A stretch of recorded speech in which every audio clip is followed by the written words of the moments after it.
Hello, আসসালামু আলাইকুম। আজকে নিয়ে এসেছি মজাদার ডালের রেসিপি। তো প্রথমে আমি নিয়েছি মসুর ডাল।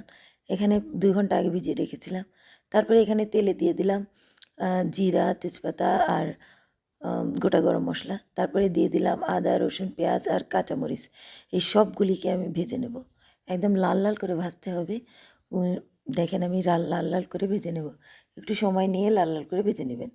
উম আমি এখানে তাজা তেজপাতা ব্যবহার করেছি। আপনি চাইলে দোকানের তেজপাতা ব্যবহার করতে পারেন। তারপরে এখানে নিয়েছি ধনে গুঁড়া, হলুদ গুঁড়া, লবণ দিয়ে তারপরে দিয়ে দিলাম এই ভিজানো ডাল। আমি এটা ২ ঘন্টা আগে ভিজিয়ে রেখেছিলাম। আপনি চাইলে ১০ মিনিটে ভিজাইতে পারেন। একটু হালকা গরম পানির ভিতরে ভিজিয়ে রাখবেন, দেখবেন ১০ মিনিটে মসুর ডালটা ফুলে উঠেছে।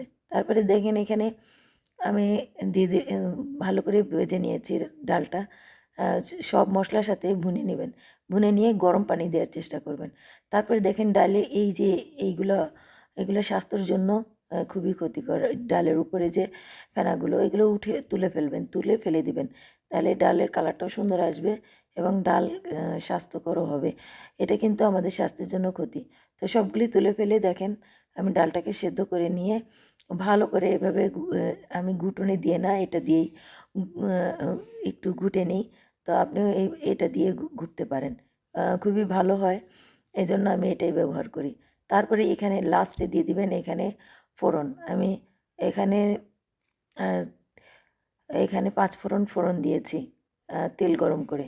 তারপরে দিয়ে দিলাম ১ মুঠো ধনেপাতা। তো এই যে দেখেন ডালটা আমার হয়ে গিয়েছে। তারপরে আমি এখানে দেখেন পেঁয়াজের এই যে কলি আছে ওটা দিয়ে একটু সাজানোর চেষ্টা করেছি। দেখেন সুন্দরভাবে দেখেন সাজানো হয়ে গিয়েছে। তো এই ডালটা আমি এখানে দেখেন দিয়ে দিচ্ছি। তো কেমন লাগলো আমার এই ডালের রেসিপি আর ডালের ডেকোরেশন? প্লিজ লাইক দিবেন, শেয়ার দিবেন, পাশে থাকবেন। খুবই মজার। একবার বানিয়ে খেয়ে দেখতে পারেন।